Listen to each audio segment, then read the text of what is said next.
বন্ধুরা, আমি পমফ্রেট মাছ কাটছি। অলরেডি একটা কেটেছি, দেখতে এরকম হয়েছে। আমি পমফ্রেট মাছ এভাবে কাটি। তো দেখো মাছটাকে আমি কিভাবে কাটছি। প্রথমে এই সাইডের পাখনাগুলো কেটে নিচ্ছি। আমি চেয়ারে বসে বেশিরভাগ কাটাকুটি করি, আর এই মাছে তো আঁশ নেই, তার জন্য দেখো আমি কেমন করে কাটছি। এই সাইডগুলো কেটে আগে লেজটাকে কেটে দিলাম। কেটে দিয়ে এবার এখানটাতে প্রথমে এইভাবে কাটছি, আর এখান থেকে এইভাবে কাটছি। আমি পমফ্রেট মাছের পেটটা কাটবো না, আমি এখান থেকে পেটের সবকিছু বের করে নেব। এই যে এই দেখো, পেটের সবকিছু কিন্তু এখান থেকে খুব ইজিলি বেরিয়ে যায়।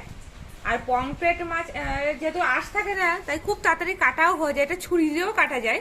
আমি ছুরি দিয়ে কাটতে অভ্যস্ত নই, আমি বটি দিয়ে কাটছি। এই দেখো, এর পেট পুরো পরিষ্কার হয়ে গেছে, আর দেখতে কিন্তু এরকম হয়েছে। ঝটপট হয়ে গেল আমার পমফ্রেট মাছ কাটা। তো আমি পমফ্রেট মাছগুলো এভাবে কেটে নেবো। এই যে দুটো সবে কেটেছে, এই বাকি মাছগুলো কাটতে আমার খুব বেশিক্ষণ লাগবে না। তো আমি কিন্তু পমফ্রেট মাছ এভাবেই কাটি, খুব ঝটপট হয়ে যায়। পেট না কাটলেও হয়। তাতে কি হয় বলো তো, ফ্রাই করার সময় মাছটা খুব ভালো থাকে।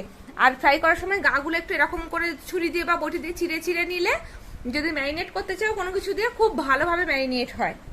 তো এইভাবেই পমফ্রেট মাছ কাটা যায়, খুব সহজ পদ্ধতিতে বটিতে।